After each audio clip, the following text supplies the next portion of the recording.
atau argumentan maupun di itu terkait dilema etika atau pengambil keputusan. Mohon izin ya Pak untuk mewawancarai seputar keputusan-keputusan atau yang pengalaman yang Bapak miliki. Untuk pertanyaan yang pertama itu, selama ini bagaimana Bapak dapat mengidentifikasi kasus dilema etika dan kehidupan moral, terutamanya di sekolah? Yang perlu kami garis bawahi kaitannya dengan apa itu identifikasi kasus dilema etika. Dan yang pertama yang perlu kami kaji yang jelas adalah menampung kasus-kasus yang masuk ke meja saya, baik itu yang unsur dari anak-anak, kemudian unsur dari guru sendiri dan masyarakat sekitar. Karena yang namanya permasalahan itu kompleks, tidak hanya dari unsur anak saja, tapi bisa dari lingkungan, bisa dari wali murid, kemudian dari rekan-rekan sendiri. Yang namanya pimpinan itu ya seperti itu, karpet memuaskan dari segenap bisa. Namun yang namanya manusia itu banyak keterbatasan. Jadi semua saya tampil dulu, kemudian nanti kita bicarakan dengan duduk bersama dengan rekan-rekan guru dan masyarakat di sekolah yang dalam kabinet dalam hal ini adalah komite dan dari wali mediasi. Dan selama ini bagaimana Bapak menjalankan pengambilan keputusan di sekolah? Ya, pertanyaan nomor 2 ini terkait dengan apa yang sudah saya sampaikan di pertanyaan yang nomor 1. Ya, setelah kami mengumpulkan data persoalan-persoalan atau problem-problem yang kami terima, kemudian kami olah dan kami tetap melibatkan masyarakat sekolah, yaitu guru, kemudian wali murid atau tokoh masyarakat dan komite. Segala sesuatu yang ada di sekolah itu tidak terlepas dari unsur itu. Makanya saya kembalikan pemecahan permasalahan tidak untuk pribadi saya, tetapi untuk masyarakat sekolah. Sehingga ketika nanti kita putuskan, akhirnya kembali ke mereka. Nah, saya sepihak memutuskan ini secara pribadi, maka itu kurang tepat. Ya, tepatnya saya melibatkan guru, kemudian wali murid, tapi tidak semua wali murid, sebagian untuk perwakilan saja, kemudian dari komite. Dan kalau perlu, kalau memang itu permasalahannya sangat pelik, kami juga mendatangkan dari Bapak Pembina yang lebih tinggi, yang dalam hal ini adalah pengawas. Jadi sekali lagi kami tekankan bahwa kami di dalam menyelesaikan problem atau permasalahan ini tetap secara bersama, karena yang kita jalani nanti juga bersama. Tidak mungkin sehebat apapun seorang pimpinan, khususnya kepala sekolah, tidak ada artinya sama sekali jikalau tidak melibatkan masyarakat. Itu menurut saya. Yang ketiga, langkah yang Anda lakukan, tadi kan Bapak dapat identifikasi, terus bagaimana menjalankan, terus langkah-langkahnya. Langkah-langkahnya yang jelas, persoalan yang sudah kami tampung tadi, kami data mas, mulai dari yang paling ringan sampai ke yang paling berat. Setelah itu kami membentuk panitia. Jadi permasalahan kan unik, ada yang permasalahan penerimaan siswa baru, anak nakal, kemudian kebersihan, kemudian lain-lain. Lebih-lebih saat ini permasalahan yang lebih hebat lagi itu permintaan data yang pada saat ini minta, nanti siang harus mengumpulkan. Tadi malam di WA, besok pagi adalah ini. Nah, untuk jalankan roda kegiatan dalam proses pembelajaran di sekolah agar tidak tersendat-sendat. Kami bentuk tim gitu. Jadi setelah tim itu jadi takjak rembukan di ruang guru atau ruang kepala sekolah yang hasilnya nanti akan kita jalankan bersama-sama. Harap dengan tujuan atau dikandung maksud ketika yang dapat jatah tugas dan sebagainya tidak merasa terbebani, setelah itu kita kerjakan bersama-sama lewat rapat kaji. Jadi tidak serta-merta sesuk pukul tidak, kita membuat agenda undangan, kemudian rapat, dimotoran dan diputuskan bersama. Itu langkah-langkahnya seperti itu. Yang keempat, hal yang efektif dalam mengambil keputusan, maksudnya yang menurut Bapak efektif dalam mengambil keputusan. Sekali lagi, apa yang dipertanyakan Pak Ilham dalam hal ini, yang diharapkan keputusan itu efektif.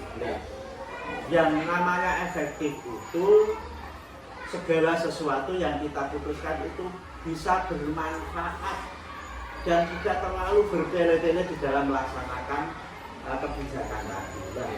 Nah, itu bisa terjadi jikalau dari Bapak Ibu kemudian masyarakat itu merasa diwongke. Misalnya usul ini kita tampung dulu, tidak serta-merta ya Pak itu bagus, tidak. Tetapi kita tampung, setelah ditampung kemudian kami pilih dan sebagainya dan kami tawarkan. Ini dari Pak ini usulnya seperti ini, saya tampung bagus. Dari si Pak B juga begitu saya tampung.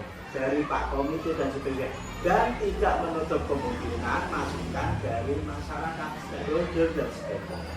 Sehingga itu saling melengkapi dan setelah itu terkumpul data itu diatur Mas. Alangkah baiknya kalau kalimat ini bunyinya jadinya seperti ini. Kalau kalimat ini bunyinya seperti ini. Jika dimaksud kok nak menjadi keputusan orang saling iri. Ya, waktu dia orang usulku ora ditampa teh aku mau. Nah ini itu jangan sampai terjadi lah. Untuk agar itu tidak terjadi makanya masukan kita tampung, setelah itu kami tawarkan kepada yang ikut rapat. Setelah kami tawarkan kami sosialisasikan. Tidak hanya untuk Pak Guru, tapi itu untuk anak dan untuk wali murid. Nah, wali murid itu sering di sini mengadakan kegiatan-kegiatan yang melibatkan wali murid. Di antaranya mengambil rapot, itu wali murid, mengambil ijazah, wali murid. Ada hal penting juga wali murid kami libatkan. Sehingga jikalau terjadi sesuatu di sekolah, tidak ada yang saling menyalahkan. Ya, Pak Guru yang muda, kepenak sudah dimengerti oleh wali murid. Kemudian juga wali murid, jikalau terjadi anaknya di sekolah entah itu perkelahian, bulian dan sebagainya, ya sudah secepatnya sudah terdeteksi. Sehingga orang ana wali murid, wong sekolahan kok ini tidak ada. Alhamdulillah selama mulai 2013 sampai 9 tahun saya di sini tidak ada permasalahan yang begitu berat dan berarti. Karena apa? Semua itu ketika kita mengambil keputusan selalu melibatkan masyarakat. Terima kasih. Untuk yang kelima, tantangan dalam mengambil keputusan. Nah, yang namanya tantangan itu di mana-mana pasti ada. Ya, di luwe-luwe kaitannya dengan iuran.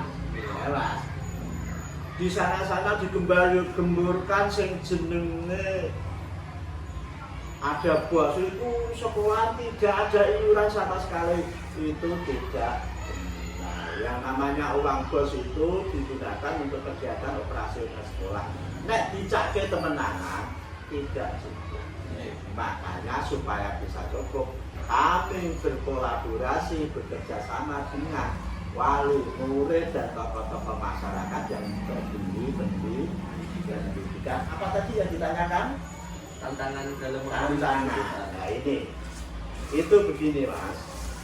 Yang namanya tantangan kan mesti ada baik dari unsur Pak Guru maupun dari tokoh masyarakat. Nah, tantangan itu ya bagi saya itu bukan suatu tantangan, tetapi apa? Suatu masukan yang akan mendorong kita untuk lebih maju, lebih baik dan bisa mengambil keputusan yang lebih bijak. Itu kami yang sering kami hadapi itu memang ya masukan kalau kami itu menilai bukan karena masukan dari lain murid seperti ini. Kami juga tidak serta-merta langsung uang masukannya saya terima, tidak. Kami tampung dulu, kemudian kami bahas dan wali murid yang punya inisiatif atau pemikiran yang kritis seperti itu kami undang untuk memanfaatkan itu. Jadi sekali lagi tantangan bagi kami bukanlah suatu tantangan, tetapi suatu masukan yang bisa mendorong kami di dalam bekerja agar bisa lebih maju. Sehingga di hati kami tidak ada istilah tantangan, tetapi masukan yang mendorong untuk lebih maju. Demikian. Apakah ada jadwal khusus untuk menyelesaikan? Oh iyalah. Apakah sudah ada? Iya, yang namanya tantangan. Ya maaf, jadwal kita kerja di suatu instansi itu pasti ada jadwal. Ya. Lebih-lebih instansi sekolah seperti ini itu permasalahannya sangat kompleks sekali.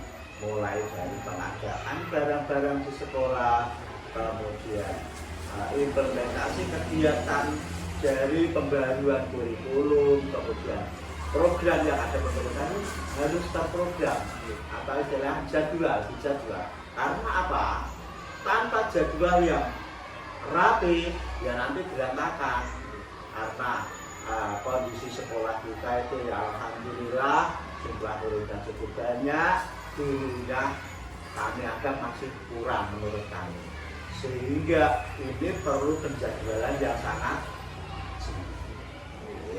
mulai dari kegiatan, jadi apa-apa yang akan kami lakukan lebih-lebih dalam pemecahan suatu masalah jadwalnya, misalnya mulai dari yang paling ringan sampai yang berat. Jadi jadwal itu terkait erat dengan program, yang namanya program di sekolah itu ada, mulai dari program harian, jadwal itu pelajaran, program mingguan, program bulanan yang berupa yang namanya itu mid semester atau tengah semester, kemudian semester itu termasuk program.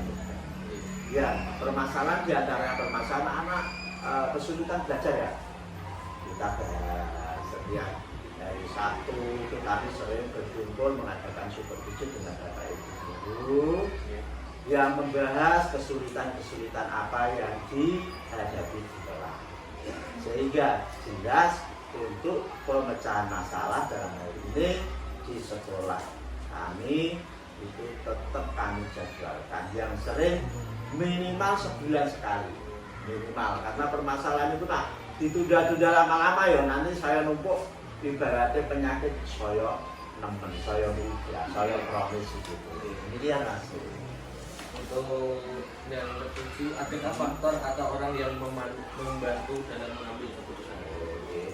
Kaitannya itu banyak pihak yang terkait yang membantu program kami yang jelas. Bapak Kepala Desa terkait ini. Alhamdulillah kita punya kepala desa yang loyal.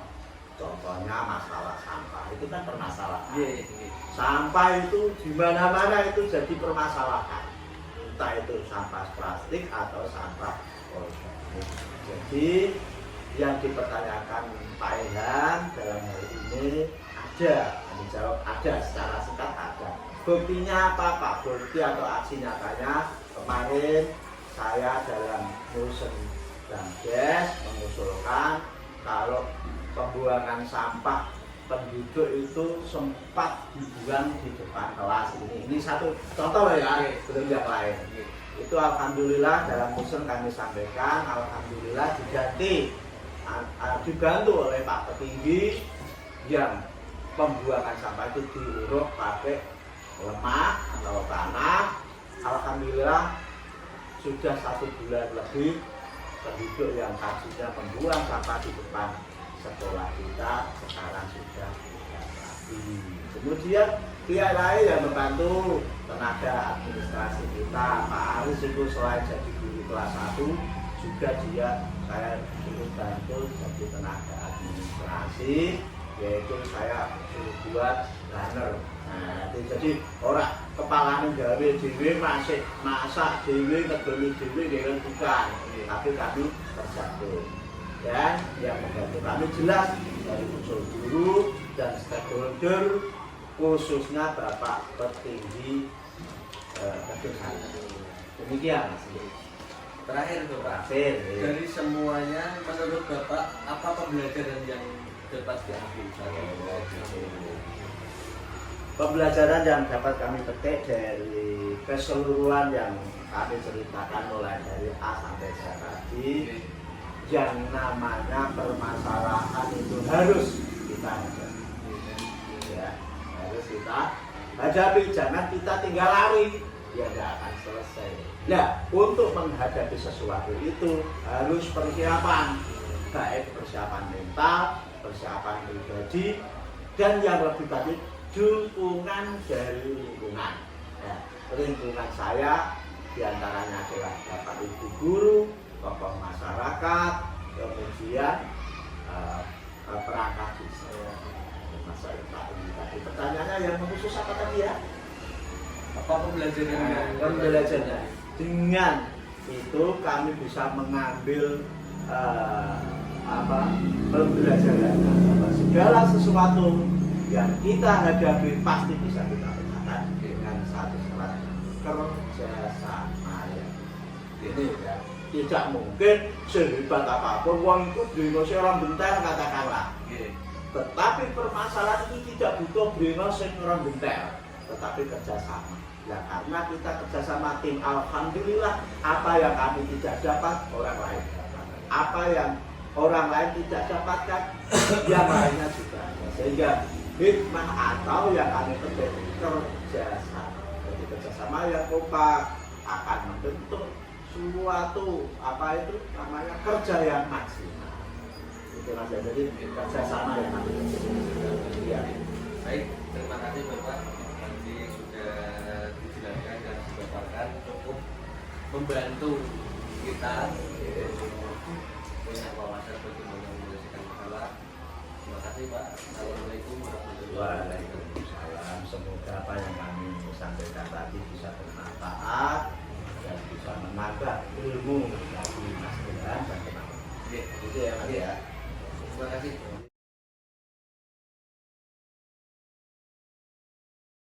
Selama ini bagaimana Ibu dapat mengidentifikasi kasus di 5 etika tersebut? Ya, untuk mengidentifikasi kasus itu masuk di 5 etika atau bujukan moral itu ya tentu kita lihat kasusnya dulu ya. Kalau kasusnya itu dalam pengambilan itu benar lawan benar, maka itu nanti masuknya adalah di 5 etika. Sedangkan jika masuknya itu salah lawan benar, itu nanti masuknya adalah bujukan moral. Baik, selama ini bagaimana Ibu menjalankan pengambilan keputusan di sekolah, terutama untuk dalam 2 hal? Dalam sekolah kan tentu banyak problem ya, pasti ada problemnya. Untuk pengambilan keputusan itu saya bisa menggunakan 2 prinsip, yaitu prinsip yang berdasarkan atas aturan ya. Yang kedua prinsip yang berdasarkan atas kepedulian sosial itu. Jadi dua prinsip itu saya gabungkan. Gitu. Yang kira-kira langkah yang Ibu lakukan, apa langkah yang Ibu lakukan untuk dalam mengambil keputusan? Langkah-langkah itu sebenarnya kalau langkah-langkah yang secara permanen gitu ya, aturan-aturan itu ya tidak ada Pak. paling ya yang pertama itu tentu ya menganalisa sebuah permasalahan tadi, apakah itu termasuk dilema etika atau rujukan moral. Kemudian ketika kita sudah mengetahuinya, maka itu tadi saya berusaha mengambil ke sebuah keputusan tadi dengan penggabungan dua prinsip tadi, yaitu yang berdasarkan aturan juga berdasarkan kepedulian sosial. Semisal di sekolah pernah ada kasus ya, ketika guru olahraga itu akan menggunakan lapangan, sementara guru B itu juga akan menggunakan lapangan untuk kegiatan belajarnya. Nah, tentunya dua hal ini kan tidak boleh saling bertabrakan nih dalam satu pembelajaran. Nah, itu saya analisa berdasarkan jadwalnya. Sebenarnya jadwal penggunaan lapangan ini yang benar untuk siapa, untuk pagi itu kan. Oh, ternyata jika untuk guru olahraga, maka guru olahraga itu yang kita berikan kesempatan pertama untuk menggunakan lapangan. Kemudian ya ini kan berdasarkan aturan ya. Kemudian untuk yang kepedulian sosialnya, guru B itu kita berikan kesempatan setelah guru olahraganya itu selesai melaksanakan kegiatan belajarnya, seperti itu. Jadi kedua-duanya dapat melaksanakan tugasnya. Selanjutnya, hal yang efektif dalam mengambil keputusan, maksudnya menurut Ibu apa hal-hal yang efektif dalam pengambilan keputusan? Hal yang efektif tadi penggabungan dua cara berpikir saya ya, untuk mengambil keputusan tadi, yaitu yang berprinsip dengan aturan dan juga berprinsip pada kepedulian sosial itu tadi. Penggabungan. Ya, nanti kalau hanya berpedoman pada aturan nanti dikira wah kepala sekolah kok saklek seperti itu, kaku kan, seperti itu ya. Jadi ada keluasan lah kita dalam menerapkan pengambilan keputusannya. Terkait dengan masalah ini, tantangan apa yang Ibu hadapi dalam mengambil keputusan? Ya, tantangan pasti ada. Terutama khususnya itu ketika saya harus menyampaikan kepada rekan kerja atau siswa itu alasan-alasan apa ketika saya harus mengambil sebuah keputusan ini, sehingga tidak terjadi mispersepsi, dan tidak ada yang merasa dirugikan seperti itu. Terus untuk pengambilan keputusannya, kalau Ibu biasanya terjadwal atau spontan saat itu juga? Bagi saya sebuah masalah itu harus segera diselesaikan. Sebisa mungkin ketika ada masalah ya harus segera diselesaikan. Seandainya sudah ada upaya penyelesaian belum dapat terjadi kesepakatan atau apa, maka bisa dijadwalkan, kapan lagi akan segera diselesaikan, seperti itu. Jadi yang jelas tidak senang menunda-nunda permasalahan. Seperti itu. Selanjutnya, adakah faktor atau yang mendukung, terutama orang lain lah yang mendukung Ibu dalam mengambil keputusan? Ada, terutama dari rekan kerja. Rekan kerja itu sangat mendukung dari keputusan-keputusan apa yang saya ambil. Alasan saya harus mengambil keputusan seperti ini itu juga karena rekan kerja. Berdasarkan ya seperti motivasi rekan kerja itu kan juga salah satu alasan saya mengapa mengambil keputusan seperti itu. Itu yang terakhir Ibu, dari semua tadi yang sudah kita bahas, terus dari semua yang sudah pernah Ibu lakukan, hal positif apa yang dapat diambil kaitannya dengan sebuah permasalahan dan pengambilan keputusan? Ya, permasalahan itu harus segera diselesaikan, harus segera diatasi. Jangan menunda-nunda sebuah permasalahan.